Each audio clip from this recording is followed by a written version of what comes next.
안녕하십니까. 매림역사문화TV 부여 건국사와 고구려 건국사를 알아보는 시리즈 8부작 중에 오늘 7부 고조몽과 소선호에 대한 이야기를 여러분들과 나누고자 합니다. 그동안 이제 부여 건국사에 대해서 북부여 해모수 부분은 아마 여러분들 내리에 완전히 이제 머리에 박혔을 겁니다. 해부루가 누구지도 이제 박혔을 거예요. 그리고 삼국유사와 삼국사기에 어떤 내용이 들어있는지도 여러분들은 이제 어느 정도 머리에 몇 번을 제가 이야기했기 때문에 남아있을 겁니다. 그래서 이걸 바탕으로 여러분들이 이제 나중에 부여사하고 고구려사를 조금 더 깊게 이제 심도 있게 공부에 들어가는 방식을 취하시고요. 이런 제 강의 내용이 무조건 옳다고 생각도 마시고 이것이 하나의 쉽게 말하면 이제 고대사를 새롭게 보는 방법 중에 하나라고 생각하시기 바랍니다. 저 내용만이 옳다 이렇게 생각하시면 안 되고요. 여러분들 주변에 이제 유튜브 보시면 진짜 우리 역사 문화를 지키기 위해서 나름대로 공부해가지고 발표하는 분들이 있습니다. 그런 분들 내용을 좀 유심히 보시고 특히 이제 문헌학과 고고학 관련된 자료 부분이 있다면 그는 반드시 여러분들 데이터 축적을 해 나가시면서 이렇게 공부를 해 나가시기 바랍니다. 인생은 지금 옛날은 60이면 다 이제 무덤에 들어가야 될 시간대지만 지금은 80, 100까지 갑니다. 그래서 사회 은퇴를 하더라도 시간을 보낼 길이 없어가지고 대부분이 어떤 분들이 산에 가는 분들 아니면 즐기면서 사는 분들이 있습니다. 그리고 삶을 여러분들 지내는 방법은 여러 가지 방법이 있겠죠 보면요. 하지만 가장 소중한 것은 나이를 떠나서 내가 대한민국 사람으로서 한 인간으로서 와가지고 우리 역사 문화를 지키는 것이 가장 큰 의미 있는 일이 아닐까. 그래서 진짜 말 그대로 좀 재정이 되고 한다면 어떻습니까? 후원이라든지 이런 기부를 역사 문화 활동 이렇게 이런 쪽으로 복원하는데 이런 많은 분들이 참여를 해주셨으면 하는 그런 바람도 있습니다. 많은 분들이 인생을 마무리 지으면서 수백억을 이제 학교에 기부를 하고 하는데 좋은 행위죠 보면요. 하지만 진짜 목적 없이 기부하는 것은 큰 의미가 없다 봅니다. 그 돈요, 학교에 주니까 얼마나 좋겠습니까? 그 학교들은 그냥 그 돈 가지고 쉽게 말하면 돈 돌리가 쓸 수 있는데, 하지만 목적성을 가지고 어떻습니까? 정확하게 하셔야 됩니다. 정확하게. 그게 그런 목적을 없이 수백억을 사회단체 기부하면 그거는 단체들 살찌우고 배부르게 하는데 대부분 쓰지 실제로 그분이 물론 이제 돈은 가면 그분에 대해서 거기에 대해서 생각 안 해야 되겠죠 보면요. 하지만은 또 과연 지금 한중일 역사전쟁에서 또 대한민국의 존립이라든지 우리 민족의 존립 속에서 가장 큰 의미 있는 것이 무엇일까?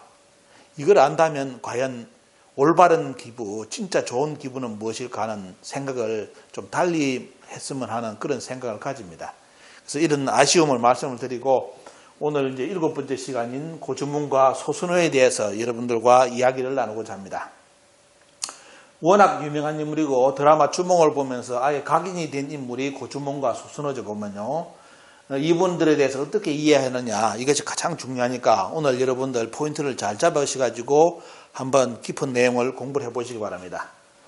먼저 한 번 말씀을 못 드리겠지만은 또 이 프로그램 제작하는데 요즘 이제 우리 역사문화TV 매림역사문화TV에 많은 회원분들이 들어오셔가지고 자기가 발견한 자료 또 자기가 가지고 있는 자료 또 이런 걸 저한테 많이 온라인으로 보내주시고 복사를 해가 주시는 분들도 많습니다. 또한 이제 촬영할 수 있게끔 뒤에서 이런 시키면 경제적 후원도 해주시는 분이 있는데 그래서 이게 여기 계신 분들 이분들이 지금 많은 분들이 도움을 주셔가지고 이제 지금 자료라든지 앞으로 공개하지 않는 자료가 많습니다. 이쪽에 우리 관련된 분들 물론 같이 뜻을 내는 분들께도 감사드리는데 좋은 자료가 있으면 다음에 비장의 카드로 쓸 수 있게끔 저에게 많은 자료 어디 출처라든지 좀 밝혀주시면 다음에 그분의 이제 성함을 명함 이렇게 대면서 말 그대로 그 강의를 한번 하겠습니다. 그래서 가장 중요한 것은 중요한 사료를 모으는 거하고 고고학 자료 모으는 겁니다.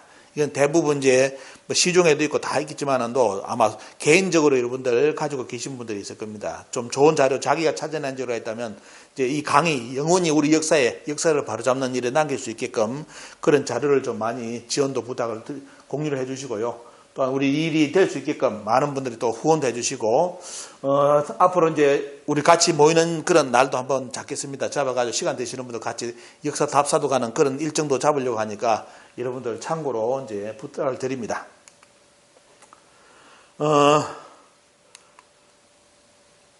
주몽에 대해서는 여러분들 다 이제 아시죠 보면요. 주몽에 대해서 이제 견지할 수 있는 거는 주몽은 이제 보시면 주몽에 대해서는 위서에서 뭐라느냐 부여말로 활 잘 쏘는 사람이다 이렇게 이제 표현하고 있고 만주 원료에서는 줄일무월 만주에서 활 잘 쏘는 사람 이제 이런 식으로 또 해가지고 만주어로서는 줄일무월이라고 이제 표현한다는 그런 내용이고 문무왕의 이제 조서에 보면 이제 주몽도 아니고 어떻습니까? 추모도 아닌 충무라는 표현을 썼습니다. 이것도 이제 참고로 우리가 알아보는 거고요. 그리고 강개토 호태양 비문에 보면 자기 뿌리기 때문에 가장 정확한 용어는 추모죠. 보면요. 추모가 고주몽, 고추모가 어떻습니까? 원래 정확한 이름. 왜? 그거는 후손들이 적은 이름을 기준으로 봐야 되겠죠. 보면요. 그래서 고추모죠. 보면요. 하지만 지금 우리는 알려진 게 뭐냐면 대부분 삼국유사, 삼국사기 다른 사서 보면 대부분 주몽으로 많이 알려져 가지고 추모라 하면 못 알아듣는 분이 많습니다. 그래서 어떤 분이 저한테 강의할 때 왜 추모라 쓰지 않고 주몽이란 말을 자주 쓰느냐. 이유가 아시겠죠? 추모면 못 알아듣는 사람이 있습니다.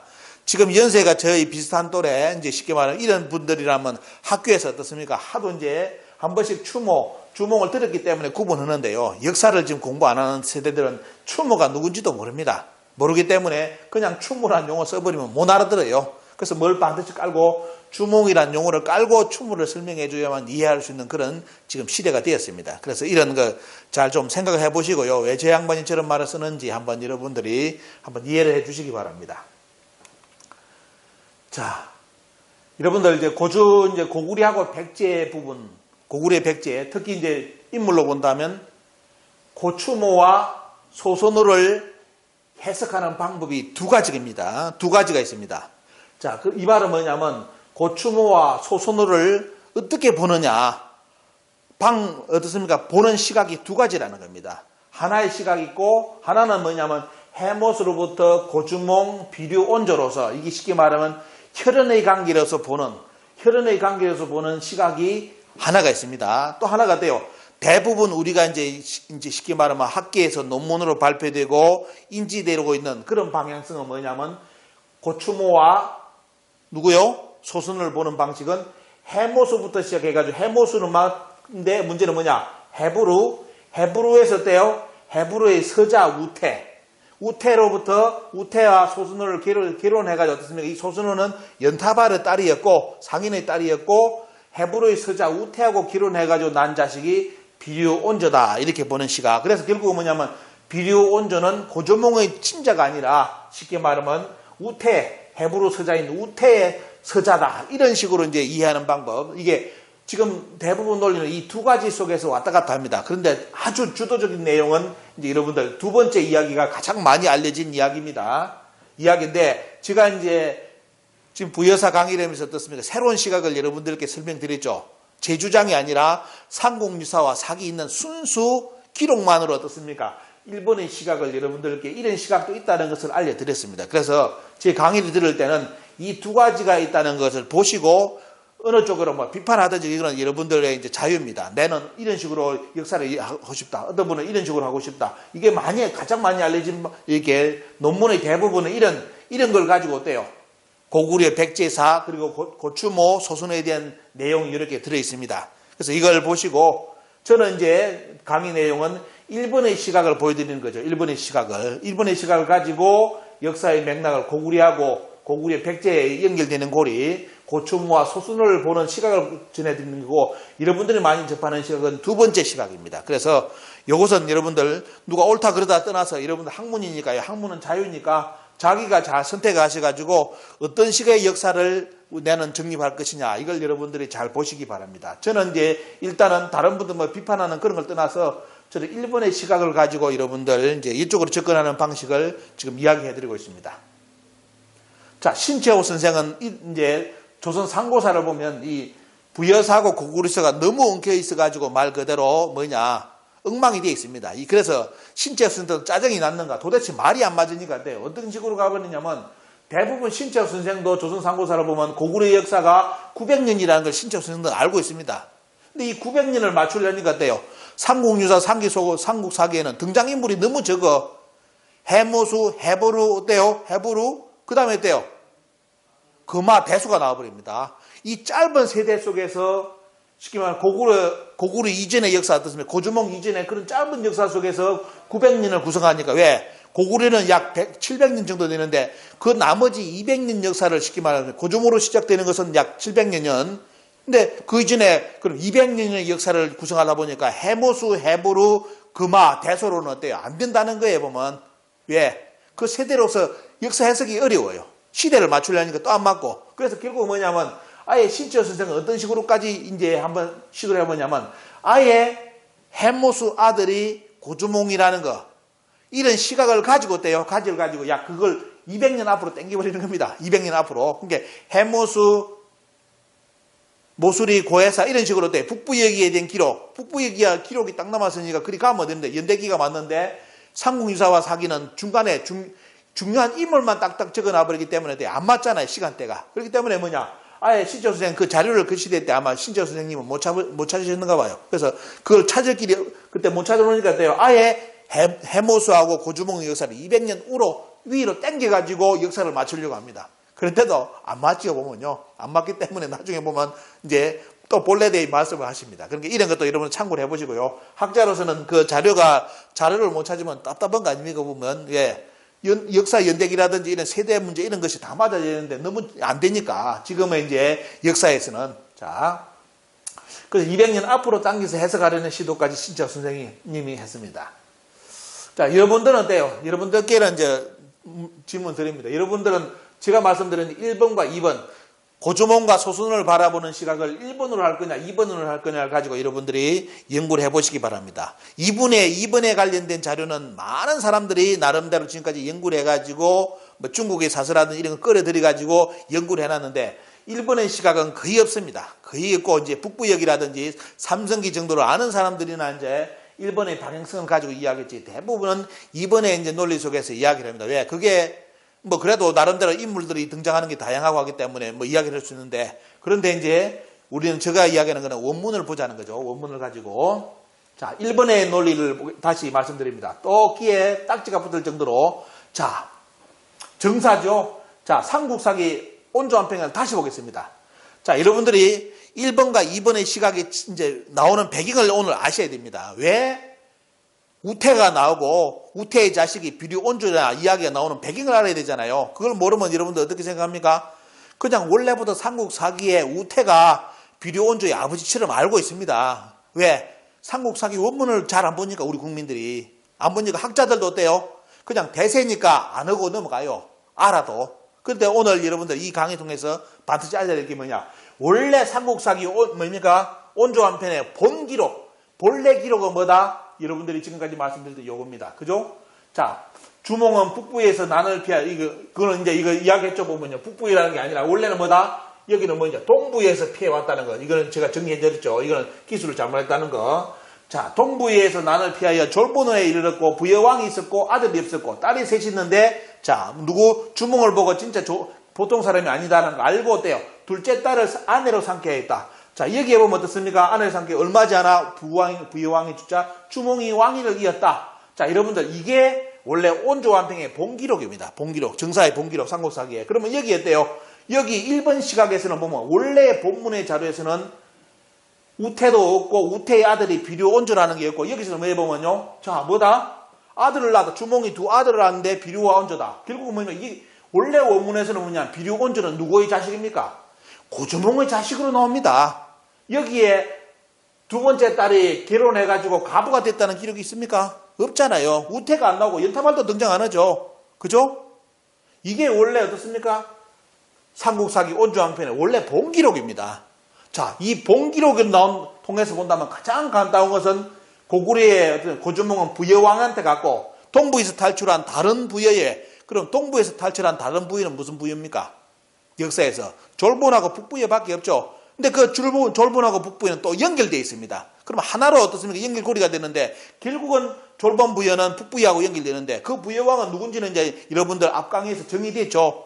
그 부여왕이 아들이었기 때문에 두 번째 딸하고 결혼했는데 자, 가부를 줄 수 있겠습니까? 이 정사에서는 가부 두 아들이 있는 딸을 어떻습니까? 출가를 했는데 이게 이 일본의 논리 속에는 어때요? 소선호라는 여인이 연타발의 딸이라는 거, 비류온조가 우태의 아들이라는 자체가 때 성립이 안 되는 겁니다. 하지만 어떻습니까? 2번 시각이 나오는 배경이 이제 요겁니다. 자, 2번 시각의 배경이 뭐냐면 원래 원문은 김부식이 이렇게 적어놨는데 자, 이렇게 적어놔놓고 넘어가 버리면 끝납니다. 그러면 어때요? 한국사가 완전히 뒤집어지죠. 왜? 우태라는 것도 없고 비료원조의 출신처가 어떻습니까? 가부의 소생이냐, 속된 말로 다른 고주몽의 아들이 아니냐, 자식이 이런 말 자체가 없을 수가 있죠. 보면요. 하지만 김부식은 이 기록을 써놓고 제일 앞에 붙여놔놓고 뒤에 꼬투리를 달아놨습니다. 그게 밑에 글이죠. 밑에 글에 자, 이게 여기로 나옵니다. 자, 앞으로 자, 온주왕편의 정사의 기록을 그대로 앞에 써놓고 여 밑에다가 어때요? 김부식이 이렇게 글을 다는 겁니다. 그 글단 내용이 요거예요. 여러분들이 많이 하는 어때요? 또 다음과 같이 말하였다.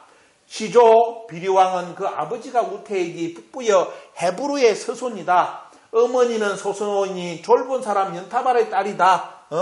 자, 소선호에서 갑으로 지냈다. 처음에 우태에게 시집가서 두 아들을 낳았으니 마지는 비류, 둘째는 온조라 했다. 우태가 죽자 졸봄에서 갑으로 지냈다. 그 주몽이 부위에서 받아들이지 않자 전한 근소 2년에 봄 2월에 남쪽으로 도망하여 졸본에 이르러 또업을 세우고 국구를 고구리라 했다. 자, 앞에 원문과 뒤에 원문이 천지차예요. 앞에 원문은 뭐죠? 원래 김부식이가 앞에 들이댄 문장은 뭐냐? 고주몽은 누굽니까? 부여왕입니다. 부여왕. 자기 아내를 어떻습니까? 두 번째 딸하고 결혼해가지고 부여의 왕권을 이어받은 부여의 왕이 고주몽이고요. 여기서 기록은 어때요? 말 그대로 쫓기다가 어디에? 가부딸, 연타발 상인의 딸인데 그것도 어때요? 두 아들을 둔 가부를 만나가지고 속된 말로 어때? 결혼해가지고 나중에 뭘로? 그 연타발 이 상인은 어떻습니까? 돈을 가지고 나라를 세웠는데 그 나라의 이름이 고구리다. 이게 스토리가 두 번째 스토리입니다. 근데 우리 드라마 주몽도 어때요? 드라마 주몽도 여러분들이 알고 드라마 주몽과 소선을 연구하는 비류와 온조를 연구하는 사람들이 대부분 어느 스토리를 선택을 많이 했느냐? 어떤 스토리를요? 요 스토리를 많이 선택했죠. 왜? 여기는 희비의 극적인 드라마가 있습니다. 앞부분은 어때요? 앞부분은 말 그대로 지금으로 한다면 어때요? 흙수주에서 금수주로 변했다는 논리입니다. 그죠? 근데 너무 극적인 요소가 없어. 왜? 동부에서 탈출해가지고 졸본 가서 북부 쪽으로 가서 뭡니까 보면 거기에 부여왕의 눈에 들어가지고 딸을 얻어서 거기 왕이 되었다. 왕을 이었다. 이게 1번 스토리고 2번 스토리는 어때요? 그게 아니라 아주 대단한 복잡한 스토리가 만들어집니다. 누구요? 아예 고주몽은 부여왕도 안 됐고 그런 것도 없고 말어때요. 아들 됐고 몇 명 됐고 가가지고 나라를 세웠는데 그 세우기 위해서는 누구? 가부 소순으로 속된 말로 어때? 선택을 해가지고 그 돈을 가지고 속된 말로 어떻습니까? 결혼해가지고 고구려를 세웠다.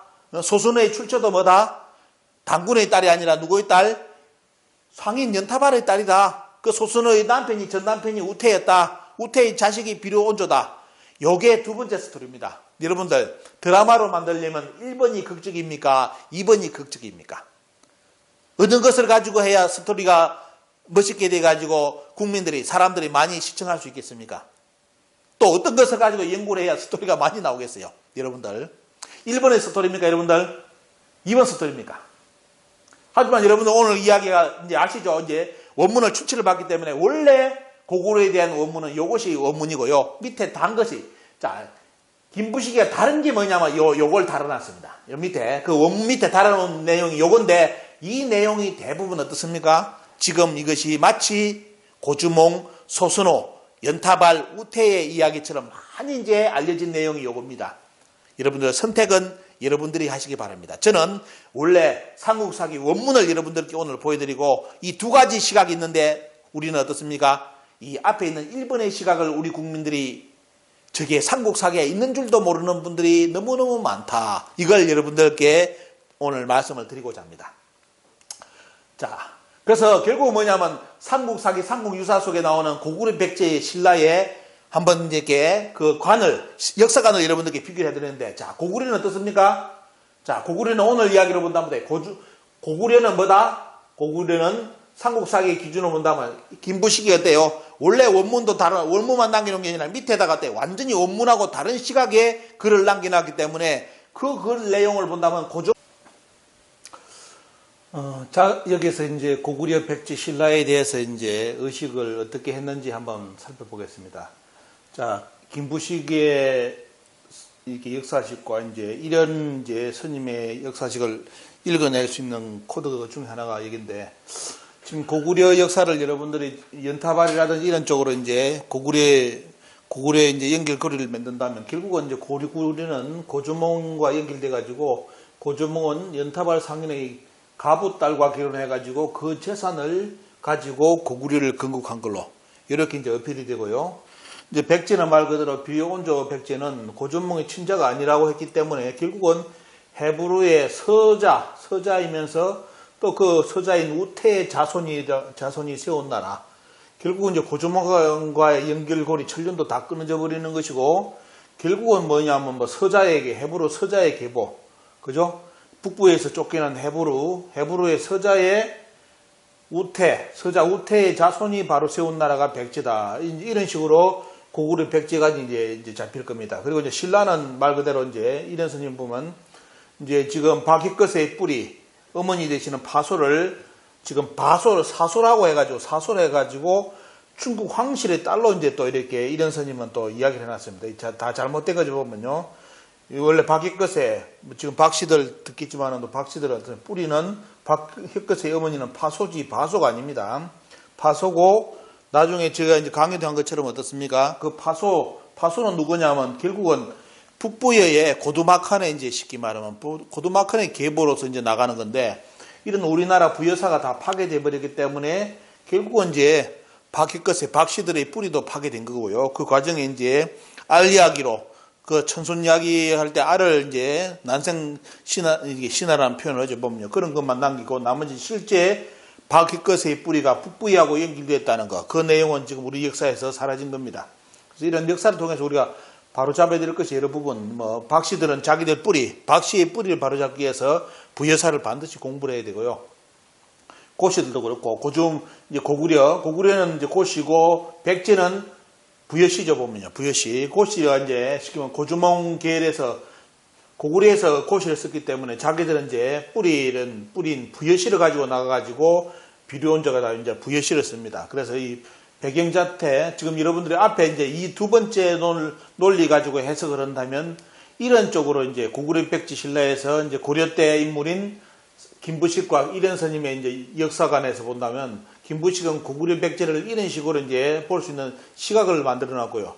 이런 스님은 이제 중국의 이제 한실 사대주의 개념으로 이제 이런 쪽으로도 이제 비출 수 있는 이런 내용, 이게 원래 근거가 없는 이야기인데 이런 쪽으로 이야기를 해가지고 써놨다는 자체가 좀 여러 가지 문제가 될 수 있습니다. 자, 그래서 이제 그동안 한 걸 이제 빠른 시간에 정리한다면, 결국은 동부에서 성장한 고추모, 그리고 대소왕제를 피해가지고 엄리대수를 건너 부여왕에게 가는데, 그 부여왕은 어떻습니까? 그 부여왕이 있던 자리는 뭐냐면 졸본이라고 나오고, 그 졸본은 어떻게 됐습니까? 또 연결된 것이 바로 동부로 이동해가지고 그 왕이 된 헤브루가 어떻습니까? 원래 있던 나라 북부여에 그 땅을 차지한 인물은 동명제였다는 거, 그죠? 동명제가 연결돼가지고 북부여가 그대로 연결된 것이고, 그게 뭐냐면 원래 졸본이다 이렇게 표현하죠 보면요. 그러면 결국은 뭐냐면 고조몽이 갔던 고구려의 위치란 부여의 위치라는 것은 결국은 동명제가 있던 이 땅을 갔다는 거하고 똑같은 말이죠 보면요. 거기서 고구려가 시작되었다 했는데, 역사의 우리나라 번역은 고구려의 시조라고 해가지고 고조몽을 지금 이 동명제로서 일치시키는 바람에 번역도 없는 번역, 고구려의 시작인데 고구려의 시조라고 대부분 번역을 해가지고 논문을 써놨습니다. 이 다 잘못된 거죠 보면요.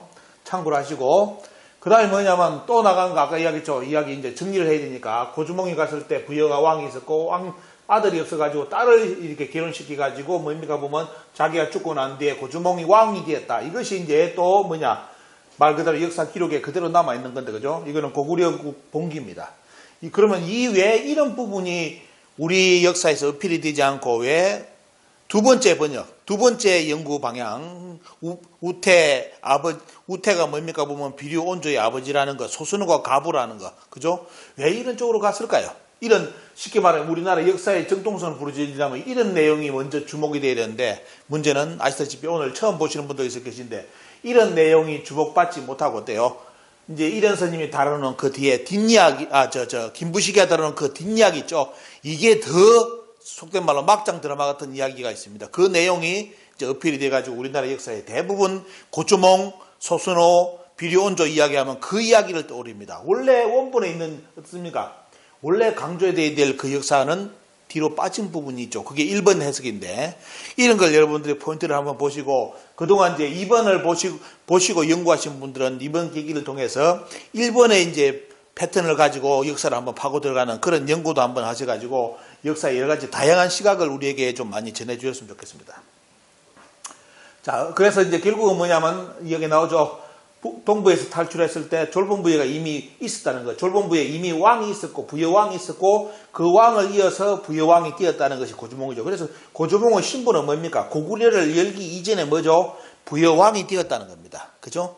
이게 이제 원래 삼국사기라든지 삼국유사에서 읽어낼 수 있는 가장 고주몽에 가까운 카드고, 여러분들이 많이 들었던 드라마 준몽의 비료온조, 연타발달 이런 그런 결국은 어떻습니까? 두 번째 카드였다는 거. 이건 이제 기억하시면서 연구의 방향성을 한번 잡아보시기 바랍니다.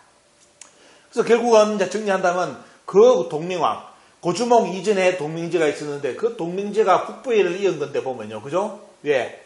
헤브르가 떠난 그 북부의 자리에 동명제가 들어왔는데 그것이 졸본부로 연결되고, 원래 졸본부로 연결된 거고, 거기서 고구려가 시작되었다. 이게 이제 결론 요리 나오는데, 여기서 우리는 잘 생각하셔야 될 게, 아까 이처럼 부여왕이 되었다는 거. 고주몽은 원래 고구려를 세우기 전에 부여왕이 되었고, 그 다음 사건이 뭐냐면 고구려를 건국하는 건데, 그러면 이때 무슨 사건이 있었느냐를 파헤치는 것이 또 다른 연구의 방향성이 될 겁니다. 하지만 이런 부분에 대해서 그동안 학자들은 주목을 하지 않고, 이런 문구가 있었는데도 주목을 하지 않고 대부분 아까 이야기했던 2번 패턴 속에서 역사를 해석을 많이 해왔습니다.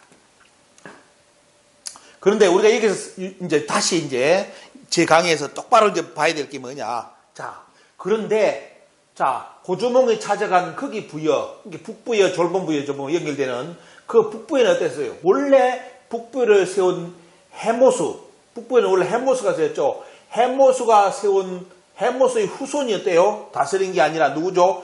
해모수와 그 혈은 뭐 쉽게 말해 옛날 조상 관계는 어떻습니까? 해신하고 고신은 같은 집안이기 때문에 연결되는데, 혈연 관계로서는 북부를 세운 해모수하고는 아무 상관 있는 피의 혈연 관계가 없는 뭡니까? 동명한 고두막한이 왕으로 있던 지역이었습니다. 그죠? 이제 그동안 정리한다면 고두막한이 있었죠. 보면요. 고두막한이 있는 지역인데, 그때 뭐냐면 말 그대로 역사에서는 헤브르가 밀려나가지고 동부, 헤브르는 헤우르의 어떤 헤우르 고우르의 동생이라 했죠. 헤우르는 마음 비인 걸 얻어가지고 돌아가시고, 그 다음에 동생이 어떻습니까? 동쪽으로 이동해가지고 동부에를 건국하고, 이 양반이 뭐냐면 양자 금화를 드리고, 그 다음에 이제 대소 손자를 이제 보는 거죠. 보면요. 이 배경을 여러분들이 잘 이해를 하셔야 됩니다. 여기까지. 그러면 이런 과정, 말 그대로, 자, 고주몽은 누구의 관계투항 비문에 어떻습니까? 고주몽의 혈족의 뿌리는 뭐였죠? 보면요. 원래 어디서부터 나왔다? 출자 북부여. 북부여를 시라는 거잖아요. 그러면 뭐냐? 고주몽의 조상은 누굽니까? 고주몽의 조상은 해모수예요. 북부여이기 때문에. 그러면 뭐냐? 지금 고주몽이 갔던 그 지역에는 뭐냐? 동명왕 고두막한이 어떻습니까? 동명왕이 다스렸던 지역이에요. 이 동명왕은 뭐다? 동명왕은 말 그대로 고주몽하고는 혈연관계가 아닙니다. 그죠? 왜? 헤브르가 바로 어때요? 말 그대로 해모수의 혈연관계인 헤브르가 밀려나고 동명왕에 들어간 자리이기 때문에 어떻습니까? 다른 혈족관계죠. 그래서 결국 뭐냐? 고주몽이 돼. 고씨지만 어떻습니까? 고씨지만은도 똑같은 집안에 어떻습니까? 이 고씨 해씨 집안에 고두막한이 뭡니까 보면 여기 차지하고 있었기 때문에 결국은 동명왕이 차지한 이 지역의 이 왕, 결국 뭐냐? 우리가 추정할 수 있는 것은 이때 고두막한 다음에 세대가 이제 어떻습니까? 다음 세대로 연결되잖아요, 보면요. 그 부여왕은 고주몽과의 어떻습니까? 쉽게 말하면 해모수와 혈연관계가 아니기 때문에 결국 뭐냐? 고주몽과의도 혈연관계가 아니라고 봐야 되겠죠. 그죠? 이제 이해되죠, 여기까지. 자, 이제 정리를 해보겠습니다. 그러면 자, 이제 정리되죠? 자, 동천하고 헤브르 때 동천을 해가지고 동부를 세우고 금화가 나오고 대소에 의해서 어떻습니까? 대소가 쉽게 말하면 말 그대로 다음 이제 왕이 되는, 쉽게 말하면 금화 다음에 왕이 되는 인물인데, 이 고주몽을 견제해가지고 고주몽을 침략했대요. 고주몽은 뭐냐? 자기들 치기를 이끌고 어디로? 음리대수를 건너서 어디로? 부여왕으로 갔는데 그 부여왕이 있던 그 자리는 결국은 어느 쪽으로 여기느냐? 해모수가 세운 북부여 땅이었고 하지만 어때요? 그 땅은 누가 차지하고 있다? 해모수의 혈연관계가 아닌 다른 동맹제가 어떻습니까? 이 땅을 차지하고 있었는데 그러면 우리가 이제 여기서 할 수 있는 것은 뭐냐? 이 고주몽이 부여왕이 되기 전에 만났던 그 여인, 쉽게 말하면 부여왕의 둘째 딸, 공주죠 보면요. 우리가 말한다, 역사 말하는 소순호인데, 소순호의 아버지는 누구냐? 요게 이제 또 문제가 될 거 아닙니까? 보면 역사에서. 자, 이런 걸 여러분 찾아가야 됩니다. 그래서 뭐냐면, 결국은 이제 정리되는 게 뭐냐면, 삼국유사, 삼국사기 속에서 원래 올바른 1번 패턴에서 본다면 뭐냐면, 소순호는 연타발의 딸이 아니라 상인의 딸이 아니라 뭐다? 바로 공주였다. 왕의 딸, 공주였다. 그런 강력한 어떤 시기이기 때문에 결국은 뭐냐?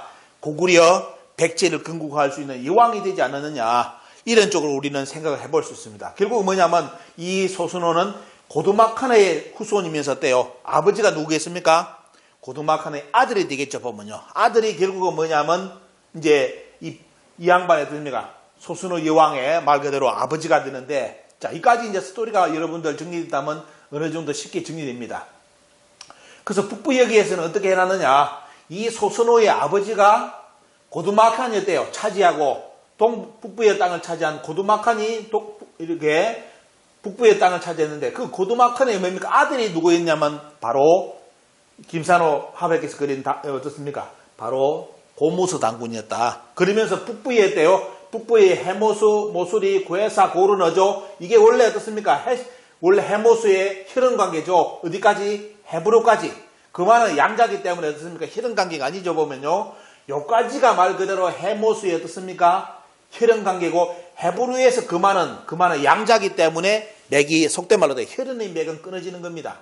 그러면 이때 한 맥이 어떻게 나갔다? 해모수의 둘째 아들이 맥이 어떻습니까? 맥이 흘러나갔는데, 그게 나중에 누구였다? 바로 고주몽이었다, 이거예요. 그 고주몽이 나중에 동부에서 어때요? 동부에서 대소 때 쫓겨와가지고 다시 어떻습니까? 말 그대로 자기 고향 땅으로 백을 한 거죠. 북부의 땅으로, 그죠? 이렇게 이제 스토리가 이제 역사에서는 정리가 됩니다. 그래서 결국 뭐냐면, 자, 여기서 북부의 5번째 당 고두막한 동맹제 고두막한이 와서 어떻습니까?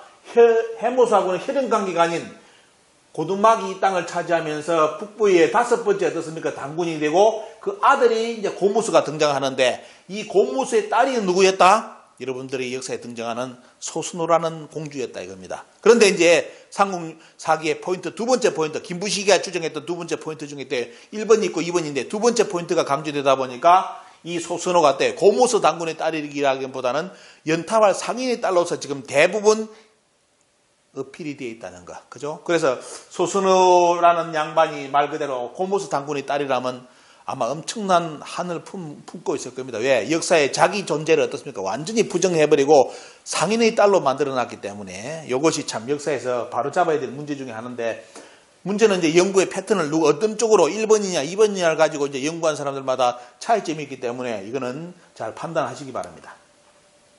그래서 결국은 뭐냐면 그럼 해모수는 어때요? 해모수의 직계는 앞에 보시는 것처럼 해모수의 이렇게 원래 장송으로 본다면 해모수, 모수리, 구해서 이런 쪽으로 쭉 갔는데 결국은 여기서 5번째 때 어때요? 해오르 때 정권을 쉽게 말하면 어때요? 고두막에게 뺏겨버리죠 보면요. 그러면서 동부위로 가는데 그러면 해모수의 이때 숨겨진 비전 카드가 뭐냐? 해모수의 바로 둘째 아들이 고진이고 보면요. 고진이고 고진 그 다음에 셋째가 역사에서 어떻게 돼? 고진의 아들이 역사 속에 등장 안 합니다. 하지만 어때요? 역사의 기록은 뭐죠? 북부에서 보면 바로 불리지가 고진의 손자라고 나오기 때문에 요 인물은 역사에서 찾아야 될 인물이고 요 인물만 등장하기 때문에 불리지는 뭐다? 고진의 손자이기 때문에 이 불리지가 원래 뭐다? 이름이 고모수인데 이 불리지가 누구하고 사랑을 나눴다? 바로 여러분들 아시는 바로 해모수의 부인이 아니라 누구요? 불리지가 바로 유아부인, 하백의 딸 유아부인하고 사랑을 나눠가지고 놓은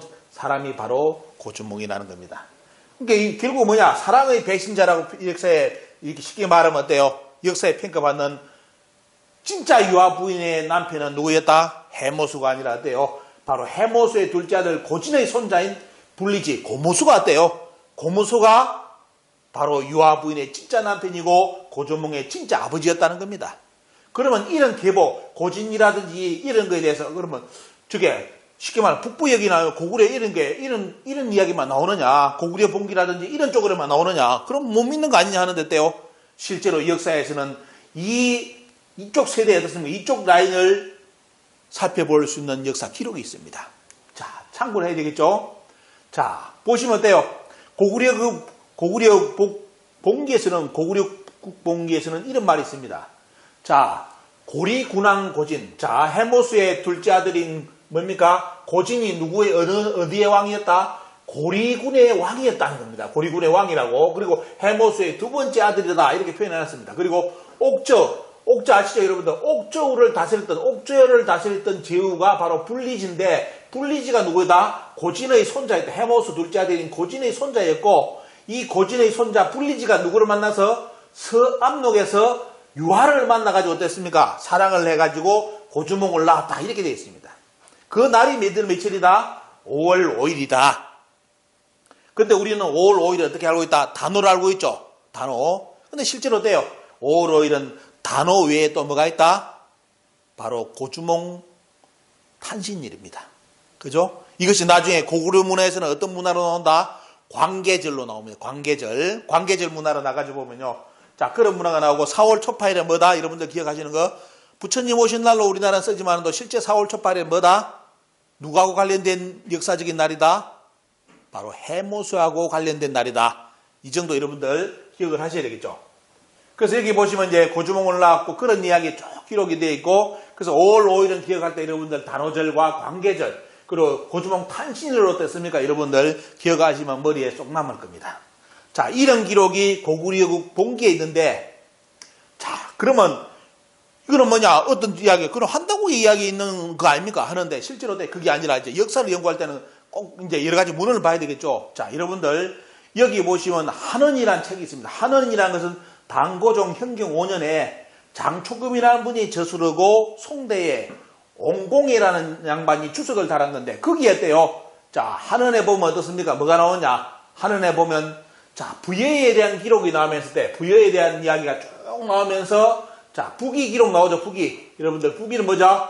고조선에서 우리 이제 대일항쟁기 때 역사가들 이능화 씨 책을 보면 그 신문 기사를 보면 어때요? 동인지 안창호 선생이 인용한 운영한 동인지에 발표한 내용을 보면 자, 누구 숙신 말갈 요, 청, 금나라 뭐죠 보면 여러분들 흉노 전부 다 그 계열을 북이라고 합니다. 북이 고조선에서 갈라가 어떻습니까? 고조선의 다른 갈래를 북이라는데, 자, 북이에 어떻습니까? 북이에 뭐가 나옵니까?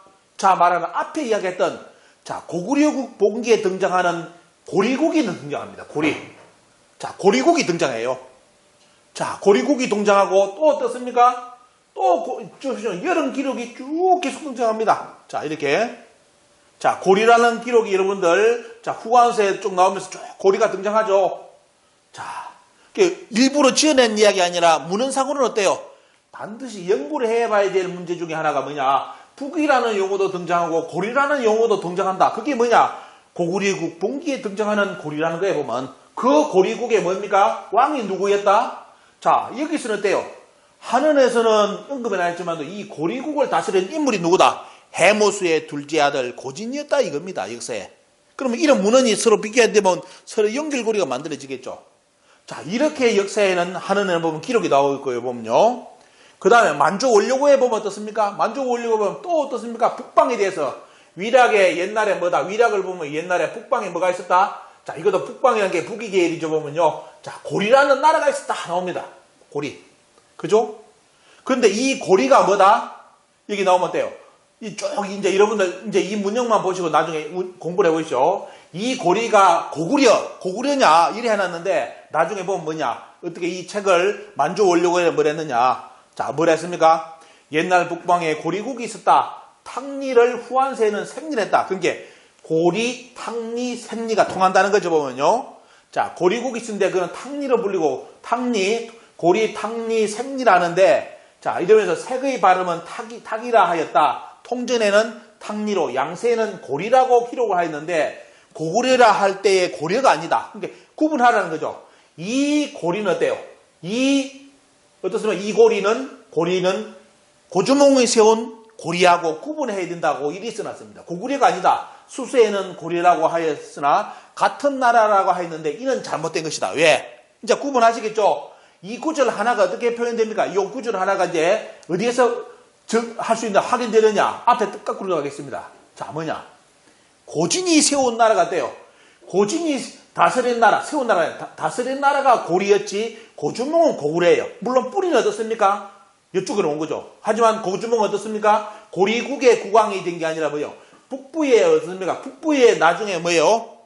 부여왕의 사이가 돼가지고 다시 대권을 이어받는. 그래서 여러분들 앞에 이런 학자들 이제 고심해가지고 남기는 구절을 보십시오. 이게 뭐냐? 엄청나게 고민할 것은 아닙니까? 그 고리 탕리 생리하고 고주몽의 고려, 여기는 뭡니까? 고구려입니다. 고려라고는 동일한 것이 아니다. 이제 왜 동일 안 한지 아시겠죠? 고리국하고 고구려하고 같습니까? 뿌리는 고리국이 왜? 해모수의 저 위에 어떻습니까? 윗대 할아버지가 다스린 나라이기 때문에 저 윗대. 그죠? 고주몽의 어떻습니까? 고주몽 해모수가 아니라 고주몽의 윗대 할아버지가 다스린 나라. 이제 기억하시겠습니까? 그러면 이런 구절 하나가 이제 속 시원히 해답이 쫙 나오는데 이거 아니라면 어때요? 별하별 사설이 또 등장합니다. 별하별 사설이. 자, 이런 구절이 만주 원류고 또 어디에 보면요. 자, 여기 보면 돼. 한원까지 등장을 해가지고 고진이 다스렸다는 고리국의 실체를 다 그대로 이야기해놓고 그 고리국이 어때요? 고구려하고는 연결되는 거, 직접 같다고는 말하면 안 된다고 하는 거. 이런 구절 기억해 보시면 왜 이렇게 이야기를 써놨는지 어떻습니까? 여러분들 이해하실 수가 있을 겁니다.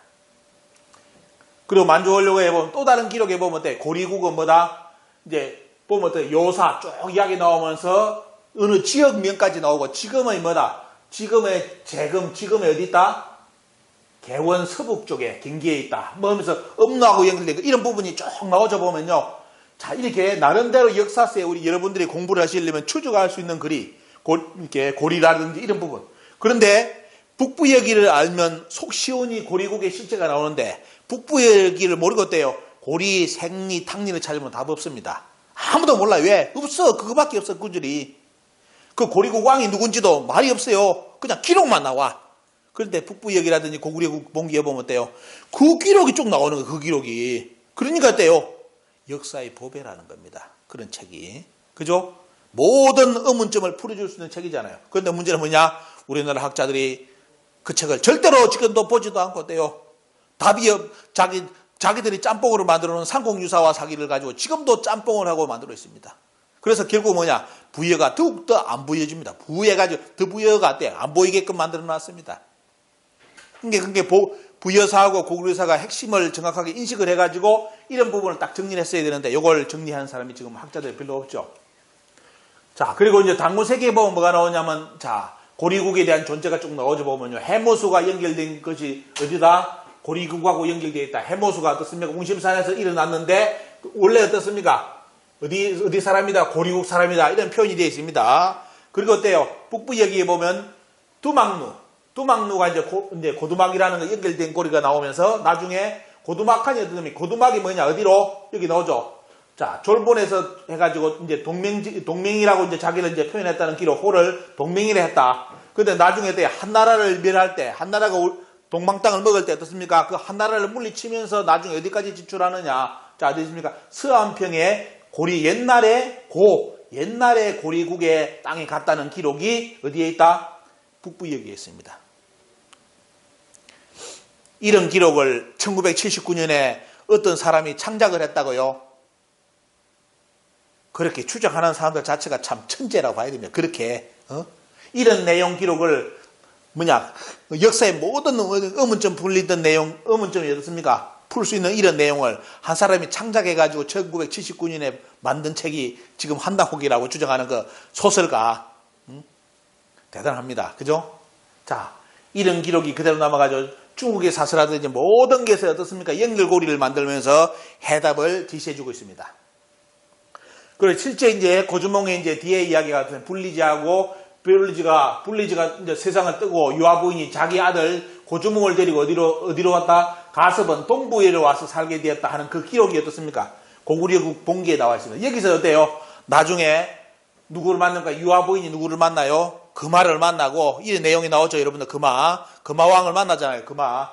그래서 나중에 고주봉은 오리마리 흑불을 가지고 어떻습니까? 3명을 가지고 어디로 이제 나라를 탈출해 가지고 부여왕이 있는 자리를 가 가지고 그 부여왕이 뭡니까? 사유가 돼 가지고 왕이 되는 그 과정이 고구려국 봉기에 그대로 기록되어 있습니다. 참고를 하시라고 말씀드리고요. 그래서 이제 결국은 뭐냐? 여러분들 이제 정리를 해보겠습니다. 자, 해모수의 원래 이제 북부를 다스렸던 당군 말고 해모수의 둘째 아들인 고진으로부터 출발한 계보를 보면 어때요? 고진, 그 다음에 불리지가 유아부인을 만났고요. 그리고 고조몽 올라왔습니다. 그죠? 그래 나중에 보면 어때요? 쉽게 말하면 저기는 이제 BC 58년이라 해가지고 여기 어떻습니까? 고구려가 이제 시작되는 시점. 누구를요? 소선호를 만났는데 소선호는 누구냐? 바로 동명제 고두막한이 차지한 그 북부의 땅을 차지한 고두막한이 어떻습니까? 아들인 고무스의 딸이었고 고무스의 어떻습니까? 고무스 당군의 어떻습니까? 쉽게 말하면 형제 집안에 누가 있었다. 형제의 지금 여동생이 누가 있습니까? 파소겠죠. 파소. 누난지 그거는 일단은 이건 다시 한번 봐야 됩니다. 문제는 뭐냐? 고두막에 어떻습니까? 후손이 고무스가 있었고 파소가 있는데 고무스는 뭐다? 바로 소선호의 아버지였고 파소는 어때요? 파소는 나중에 임신을 해가지고 어디로? 남쪽으로 내려와서 자식을 놓는데 그분이 누구냐면 바로 신라를 여는 박혁거스라는 거. 그래서 결국은 뭐냐면 박혁거스의 뿌리는 어때요? 박혁거스의 뿌리는 바로 어디로? 고무스 당군으로 연결되고 바로 고두막. 동명제의 어떻습니까? 동명제의 후손이 뭐다? 후손이 바로 박혁거스입니다. 혁거스. 박씨라는 뜻도 어떻습니까? 박다는 뜻이죠. 보면요. 빛을 광명을 뜻하는 겁니다. 그리고 고조몽을 어떻습니까? 고조몽과 소선호가 만나서 누구를 넣었습니까? 고조몽은 원래 예씨 부인을 동부에서 만나서 유리를 낳았죠. 유리를 낳았고 고조몽은 북부로 와가지고 어떻습니까? 고무스 당군의 사이가 되면서 소선호 사이에 비류와 온조를 낳아가지고 실제 백제사가 출발하는 배경이 됩니다. 그죠? 요게 여러분들 오늘 이제 강의 때 뭐냐? 파트 1. 고조몽과 소선호를 어떻게 보느냐? 시각. 첫 번째 시각으로 정리하는 바로 누굽니까? 고조몽과 소선호의 실체입니다. 두 번째 스토리는 여러분들이 지금까지 많이 들었던 우태 이야기, 연타발 상인 이야기, 요 이야기입니다. 그거는 제가 이야기 안 하더라도 여러분들 다 아시겠죠? 1번의 패턴 속에서 씁니까? 김부지가 적어놓은 원래 1 패턴 속에서 본다면 해석은 이 해석의 틀이 만들어집니다. 자, 그래서 이제 한 토표로 정리한다면 요거겠죠, 보면요. 결국은. 그래서 뭐냐, 나중에 여기서 딴 거 없고, 이제 헤브론은 어떻습니까? 원래 북부에 선 해모수부터 해가 헤브론은 전부 다 호칭이 뭐냐? 당군입니다. 당군, 대당군이라고 불렀습니다.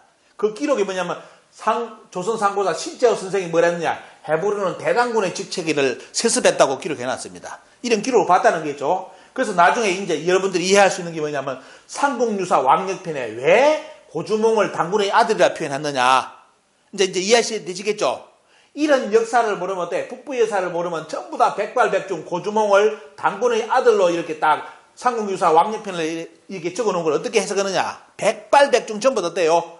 아, 고주몽이 우리가 말하는 고조선 당군의 아들로 그 후예로서 어떻습니까? 적어놓은 걸로 대부분 착각을 다 합니다. 근데 원래는 그게 아니고 뭐다? 북부의 자체가 해모수, 해부로 뭔 어때요? 다스린 통치자들이 전부 다 당군이라는 호칭을 그대로 썼기 때문에 그래서 북부에 어떻습니까? 바로 고무서 당군의 사이로 들어갔기 때문에 호칭을 뭐라 썼다? 고주몽이 당군으로 썼다 이겁니다. 그래서 삼국유사 왕력편에 당군의 아들이라고 기록해 놓은 거죠. 근데 이런 북부 여사를 모르면 어떤 식으로 쇼를 한다? 아, 주몽 당군의 아들이라는 것은 고조선의 정통성을 주장한 표현이다. 이런 없던 소리를 합니다. 학자들이. 왜? 부여사에서 이런 양반들 호칭 자체를 연구를 안 하기 때문에 그런 실수를 저지르는 사람도 있습니다. 자, 이제 여러분은 이제 이 정도까지 정리는 이제 다 하시겠죠? 그래서 이제 말 그대로 17세손의 비밀, 고구려 17세손의 비밀도 결국은 뭐냐면 해모스로부터 출발한 어떻습니까? 해모스의 어떻습니까? 아들, 누굽니까? 두 번째 아들, 고진으로부터 출발한 계보가 돼요. 나중에 강계도왕까지 몇 세손이다? 17세손이었고요. 그리고 그 역사가 몇 년이다? 900년 역사 이겁니다. 900년 역사. 그래서 이제 여러분들 그동안 이제 모든 비밀이 풀리는 게 바로 요거죠. 원래 고구려는 뭐죠? 고조몽으로 치면 705년의 역사고 북부의 해못으로 치면 900년 역사입니다. 907년의 역사입니다. 자, 이제 정리되시겠죠, 이거? 정리되시고 결국은 이제 고조몽이 고무수 당군의 사이, 부여왕의 사이가 됐다. 사이가 돼서 왕권을 이어받으면서 어떻습니까? 왕이 돼가지고 나라를 국호를 다시 어떻습니까? 북부에서 어떻습니까? 고구려로 고쳤기 때문에 그때부터 고구려 역사가 출발하는 거죠. 여러분 드라마 주몽에서 어떻습니까? 그 친구들 모아놓고 나라 세우고 오두막집 지어놨고 나라 국호를 고구려 했다는 그런 거는 어디 가서 말하면 안 됩니다. 쪽팔린 그거는 말도 안 되는 역사고 몇 사람이 불러서 나라 이름 지으면 그냥 나라입니까? 인권이 없는데 그죠? 이런 배경 속에서 고구려가 만들어지는 이제 고구려가 출발하는 배경. 그러니까 고구려는 결국 어디서 북부에를 어떻습니까? 계승한 나라라는 겁니다. 그죠? 이렇게 이제 역사는 1번 패턴 속에서 고조몽과 소순호의 실체는 이제 밝혀지는 겁니다. 소순호 여왕은 아시죠? 결국은 유리, 이제 고조몽의 원래 예시 부인이 어떻습니까? 유리가 오니까 자기 아들을 데리고 어떻습니까? 이쪽으로 내려오죠. 이쪽으로 내려와가지고 이쪽에서 이쪽으로 이동하면서 뭐해 보면요. 쉽게 말하면 백제의 이제 시작점이 됩니다. 그러면서 실제 백제는 본국은 여기 두면서 이 지도도 약간 이제 변동이 돼야 돼요. 왜냐하면 감개토왕 비문을 보면 패수에서 어떻습니까? 고구려하고 백제하고 싸웠다는 기록이 있어요. 그래서 이것도 이 지도 이쪽 부분도 약간 이제 우리가 연구가 돼야 되는데 일단 우리가 지금 알 수 있는 중국의 사설을 본다면 백제의 본국은 여기 있었고 어떻습니까? 백제가 다시 22담론은 어떻습니까? 이쪽에 있었다는 거. 근데 어떤 분은 여기 백제는 여기 없었고 여기 다 있었다. 이거는 잘못된 겁니다. 왜? 이야기했죠. 고고학적 모든 것이 맞아야 됩니다. 그러지 않고 돼요. 일부분만 가지고 여기에 백제가 여기 있었다, 본국에 있었다. 그건 역사 아닙니다. 여기에 본국이 있었다는 역사 증거는 없습니다. 이런 군이 있었다는 건 나오지 여기에 백제 수도가 있었다는 건 없어요. 백제의 왕이 왔다 갔다 하면서 어떻습니까? 통치를 했죠. 이제 이런 걸 이것 때문에 천문 기록이 왜 여기서 천문이 잡히는지 이제 여러분들 이해하셔야 됩니다. 어디까지인지 간단하게 시간 되면 좀 여러분들 자세히 설명드릴 건데 일단은 오늘은 소순호 이야기이기 때문에 돼요. 자, 백제가 어떻습니까? 그때 나름대로 개척한 지역, 무역을 했던 지역이 지금 여러분들 뭐냐? 노란 점이 찍혀 있는 백제에 어떻습니까? 지명이 아직도 남아있다는 그쪽 지역입니다. 문화가 남아있는 지역이 이 노란 지역입니다. 이름도 백제허라는 것이 남아있죠. 보면요. 백제허라는 게. 자, 여러분들. 자, 이게 이제 700년 역사인데, 그런데 어떤 책은 어때요? 백제가 700년 아니다. 고구려하고 똑같이 900년이라고 주장하는 책도 있습니다. 조선시대 때 책을 보면 역사서를 여러분들, 당군조선 말살사 제 강의를 10부작, 20부작 한 거 여러분 보셨죠? 거기 보면 뭐가 나옵니까? 조선시대 어느 학자는 뭐냐? 이 역사의 정통성을 백제로 둔 사람이 있습니다. 백제. 고조선의 원래 맥은 백제가 이었다. 부여의 맥은 백제가 이었다. 이런 식으로 해가지고 백제를 중심 원래 고구려보다 백제 중심의 역사를 쓴 사람이 조선시대에 있습니다. 그건 여러분들 참고를 하십시오. 왜? 그건 이제 어떻게 바라보느냐? 그게 이제 중요하니까 보면요. 고조몽의 직계, 물론 예시 부인의 유리도 되지만 어때요? 실제로 고조몽의 직계 비료원조 어떻습니까? 특히 소선화 여인, 그죠? 건국의 어머니가 포진, 쉽게 말 이분의 자손이 어떻습니까? 있었기 때문에 말 그대로 고조몽의 직계라면 어떻게 되겠습니까? 어느 에서 보면 유리보다 더 정통성을 이어받는 사람은 비료와 온조가 되겠죠. 그죠? 그렇게 이제 시각을 가지고 조선시대 고대사를 만들어 놓으신 분들이 있습니다. 그건 제 강의 당군조선 말살사 보면 그게 소개되어 있으니까 참고로 여러분들 보시기 바랍니다. 그리고 이제 백제가 어떻습니까? 경력한 거 잠시 언급드린다면 백제가 여기 있었다면 어때 보면요. 초기 어떻습니까? 역사의 기록을 보면 여기서 뭐냐. 자, 강국음이 쪽 낭낭태수도가 고구려에 침략을 했다. 백제는 이 틈을 이용해서 자장, 낭낭의 변경을 섞이겠다 하죠. 이쪽 기록이 그대로 남아 있습니다. 보면. 낭낭은 지금 여기 있는 게 아니라 여기죠 보면요. 자, 이게 뭐 다 이제 이야기인가 이런 거는 게임도 안 되는 거고 이제. 자, 이런 기록이 있어가지고 백제의 이제 중원 경략을 본다면 어때? 백제가 여기, 요수 백제가 여기 있었고 또 백제가 어떻습니까? 요까지 있습니다. 나중에 문제는 뭐냐? 요 자리가 어때요? 요 자리. 광릉태수가 나중에 어때요? 고구려의 문자명왕한테 빼앗겼다. 그러면 요 땅이 어떻습니까? 요 백제의 요 땅이 어디에 고구려한테 뺏겼다는 거예요. 그러면 여러분들 고대 고구려가 어디까지 내려왔다는 거 짐작하시죠? 그래서 여러분들이 이제 간혹 보면 왜 중국 대륙의 고구려 백제 신라에 그런 유적이 나오느냐, 지명이 나오느냐 하는 이유는 여러분들 요겁니다. 이런 바탕을 가지고 여러분들 공부를 하셔야 돼요. 그죠? 이런 바탕을 가지고. 왜? 이 땅을 고구려가 차지했다면 고구려가 어떻습니까? 고구려의 본토가 여기 있지만도 고구려가 여기까지 경략을 했다 이거예요 보면요. 그래서 환당옥에도 이때 신라 광개토왕과 더불어 신라인에 대한 기록이 이쪽 지역에 나오는 이유가 뭐다? 고구려의 쉽게 말하면 어때? 고구려가 경략한 지역이 요 밑에까지 되기 때문에 그런 기록이 남아 있습니다. 대신 뭐다? 여러분들 제가 주의할 점은 이런 기록이 있다고 이쪽에 고구려 백제 신라 수도가 있었다는 거하고는 또 다른 이야기라는 거. 절대로 그건 어때요? 문헌이라든지 고고학이 안 나오면 그거 언급하시면 안 됩니다. 왜? 식민사학자들 그거 그냥 안 둡니다. 왜? 여기에 수도가 있었다는 증거 없습니다. 여러분들 문헌 고고학이. 그걸 잘 알기 때문에 돼요. 그 양반들이 그런 이야기 주장하면 웃습니다. 그러니까 이런 걸 여러분 잘 하시고 대신 뭐냐? 그런 쪽 역사를 지금 추구하시는 분들 어때요? 빨리 뭘 찾아야 되느냐? 요쪽 지역에 고구려 백제 신라, 왜요?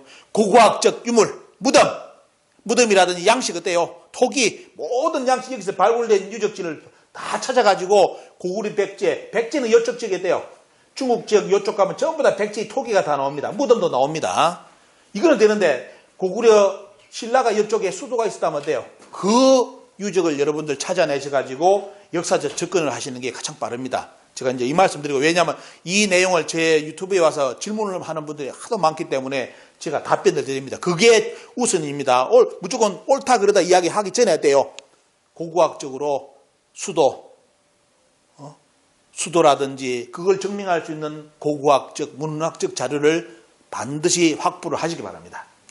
자, 그래서 이번 7부는 여러분들 어느 정도 소선호, 고조문과 소선호에 대해서 지금까지 다른 시각의 역사관을 그것도 어때요? 제 주장이 아니라 삼국유사, 삼국사기 있는 내용을 가지고 여러분들의 새로운 시각을 여러분들에게 소개를 해드렸습니다. 그냥 환당옥에 이렇게 주장하고 있더라 이게 아니라 삼국유사, 삼국사기를 바탕으로 어때요? 고조문과 소선호를 볼 수 있는 또 다른 시각이 존재하고 있다는 거.